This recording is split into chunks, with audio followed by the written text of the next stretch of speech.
Halo, selamat datang.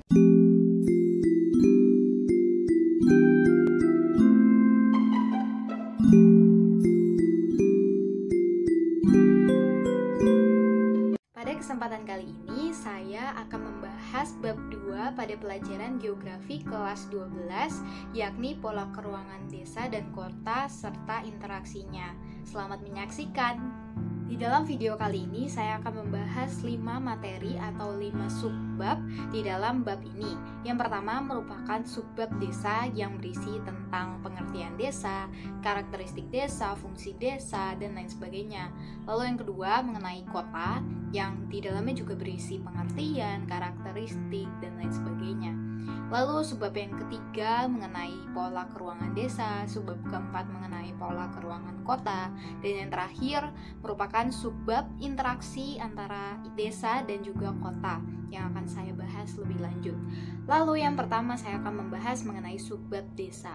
Di sini ada pengertian desa, yakni menurut Undang-Undang Nomor 5 Tahun 1979, desa adalah suatu wilayah yang ditempati oleh sejumlah penduduk sebagai suatu kesatuan masyarakat, termasuk di dalamnya kesatuan masyarakat dan hukum yang mempunyai organisasi pemerintahan terendah langsung di bawah camat dan berhak menyelenggarakan rumah tangganya sendiri dalam ikatan NKRI, yang berarti di dalam suatu daerah yang dinamakan desa terdapat suatu paguyuban atau perkumpulan warga-warga terdekat yang saling membentuk suatu organisasi dalam menyelenggarakan suatu pemerintahan, suatu kegiatan yang ada di daerah tersebut atau di desa tersebut.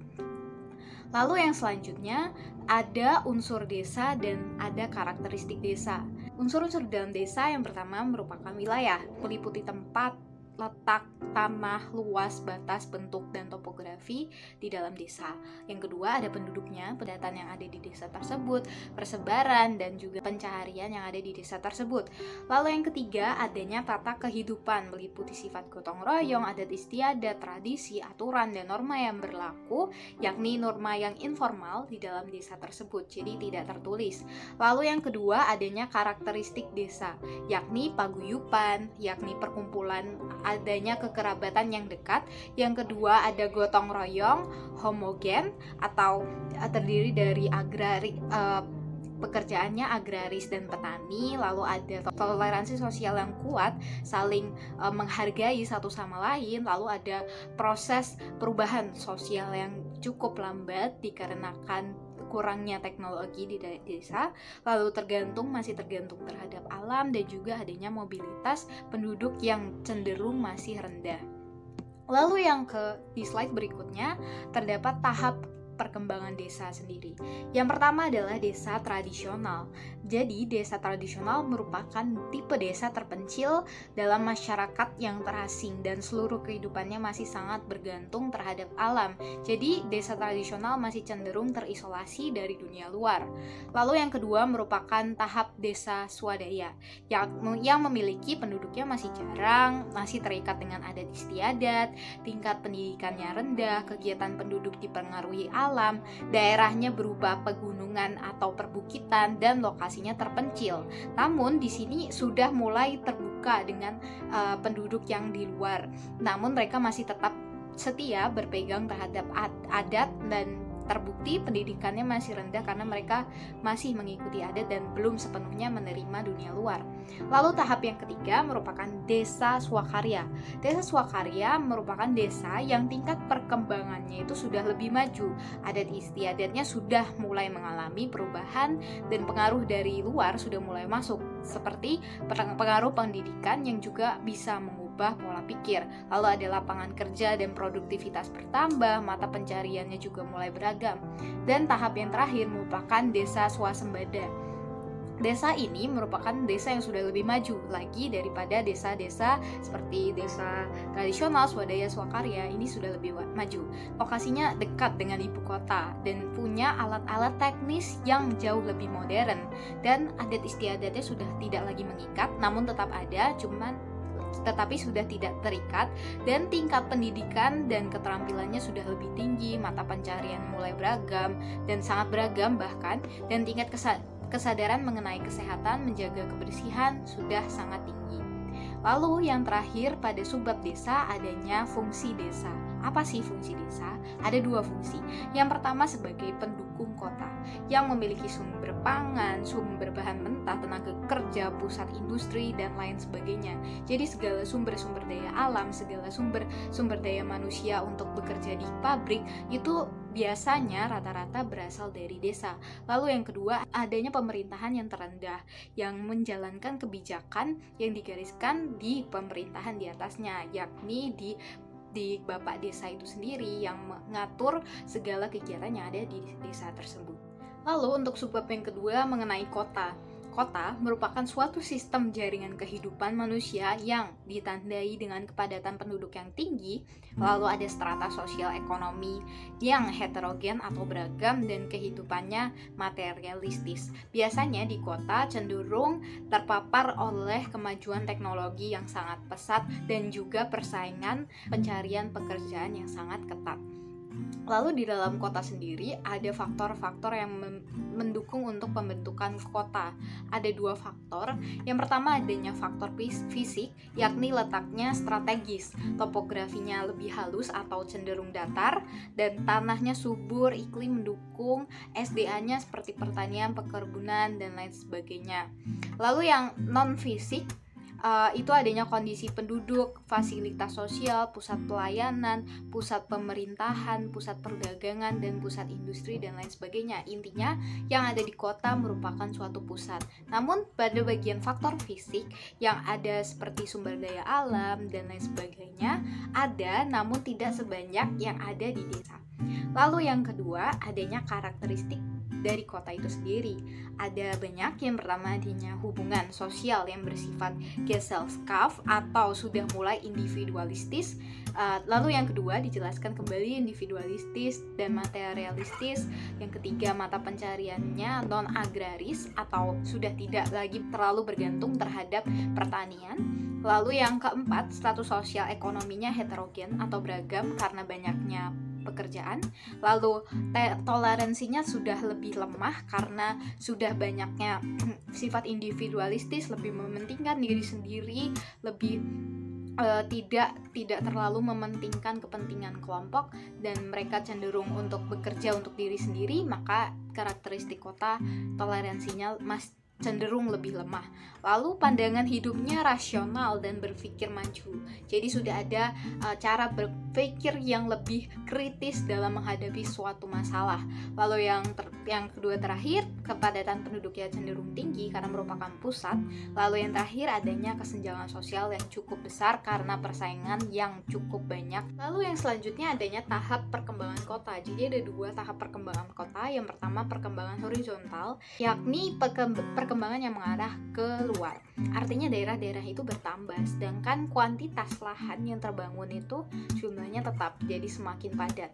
Lalu yang kedua adanya perkembangan vertikal, mengarah ke atas. Artinya daerah ini pembangunannya itu lahannya tetap, tapi ketinggian bangunannya bertambah, seperti adanya apartemen yang semakin menambah lantai karena semakin banyak warga-warga yang ingin membeli apartemen, jadi semakin ke atas. Lalu selanjutnya adanya fungsi kota yang terakhir.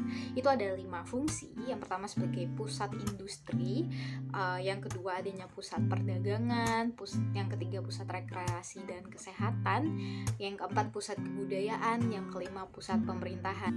Pada subbab selanjutnya, subbab ketiga adanya pola keruangan desa. Jadi pola keruangan desa merupakan pola permukiman antara satu desa dengan yang lainnya yang memiliki perbedaan tergantung dari faktor geografi yang ada. Di sini ada 4 pola yang ada. Yang pertama pola yang memusat. Sebagian besar ada di wilayah pegunungan atau di daerah dataran rendah. Pola ini kemungkinan terbentuk karena dihuni secara turun-temurun oleh beberapa generasi. Jadi nenek moyang mereka sudah berada di situ sejak lama, maka mereka mengelilingi suatu pusat yang ada di desa tersebut. Yang kedua, adanya pola yang mengelilingi suatu fasilitas. Nah, umumnya ditemukan di dataran rendah, di mana fasilitas umum itu biasanya dimanfaatkan untuk memenuhi kebutuhan sehari-hari. Misalnya mengelilingi jalan, waduk, ataupun sungai, dan lain sebagainya. Lalu selanjutnya ada pola memanjang mengikuti jalan raya. Pola pemukiman ini biasanya ditemui di pinggiran jalan raya besar provinsi ataupun kota. Nah, pola mengelilingi fasilitas dan pola mengikuti jalan raya hampir sama. Hanya perbedaannya kalau jalan raya hanya mengelilingi di jalan raya, namun kalau pada fasilitas itu cenderung mengelilingi seluruh fasilitas seperti fasilitas di sungai, sumber air, ataupun waduk, ataupun suatu mall, ataupun suatu kantor yang memiliki fasilitas yang cukup banyak. Namun jalan juga bisa termasuk di dalam mengelilingi fasilitas, namun tidak selalu mengenai jalan gitu. Nah, lalu yang selanjutnya ada pola memanjang mengikuti garis pantai. Biasanya tentunya ini ada di daerah pantai yang ada di pesisir laut, karena umumnya penduduknya bekerja sebagai nelayan, jadi mereka harus menetap untuk mencari nafkah dari menangkap ikan dan menjual pernak-pernik di sepanjang pantai. Tentunya mereka harus tinggal memanjang mengikuti garis pantai. Lalu sebab selanjutnya mengenai pola keruangan kota. Di dalam pola keruangan kota ada distribusi yang diperuntukkan dalam suatu wilayah yang meliputi peruntukan ruang untuk fungsi lindung dan juga fungsi budidaya yang terjadi pada pembagian wilayah pada suatu kota. Di sini ada 3 teori mengenai pola keruangan kota. Yang pertama merupakan teori konsentris. Apa sih teori konsentris itu? Yaitu merupakan perkotaan berkembang secara konsentris atau melingkar yang dimulai dari pusatnya, kemudian berkembang, bertambah, meluas, dan ke daerah yang pinggir. Lalu yang kedua adalah teori sektoral. Umumnya ada di dataran rendah, fasilitas umum itu banyak dimanfaatkan, dan lain sebagainya. Lalu teori inti ganda. Jadi inti kota ini nggak hanya satu lagi, tetapi banyak, dan itu yang banyak yang menjadi inti. Jadi ada beberapa sektor yang memacu atau merangsang suatu pertumbuhan ekonomi, pertumbuhan interaksi antar wilayah di dalam kota, antar wilayah sektor di dalam kota tersebut. Lalu subbab yang terakhir merupakan subbab interaksi antara desa dan kota. Ini merupakan hubungan timbal balik antara desa dan kota itu sendiri. Misalnya desa A sebagai penghasil beras, lalu B merupakan kota yang menjadi pelanggan atau konsumen dari penjualan padi yang dihasilkan oleh desa A. Nah, di dalam interaksi desa dan kota ini, menurut Edward Ullman, interaksi ini terjadi atas 3 faktor yang terdiri dari yang pertama, komplementaritas, yakni regional complementary. Ini perbedaan ketersediaan sumber daya antar wilayah seperti kegiatan permintaan dan juga penawaran. Lalu yang kedua, saling berintervensi, yakni berintervensi opportunity, kemungkinan adanya perantara yang menghambat atau melemahkan interaksi antar dua wilayah seperti kehadiran wilayah lain atau peristiwa yang tidak terduga atau seperti bencana alam dan lain sebagainya. Lalu yang ketiga ada transferabilitas atau spatial transferability yang berkaitan dengan pergerakan barang atau gagasan yang dipengaruhi oleh jarak antar wilayah, biaya dan juga sarana transportasi. Di dalam interaksi ada 3 teori. Yang pertama kekuatan interaksi yang digagas oleh W.J. Reilly.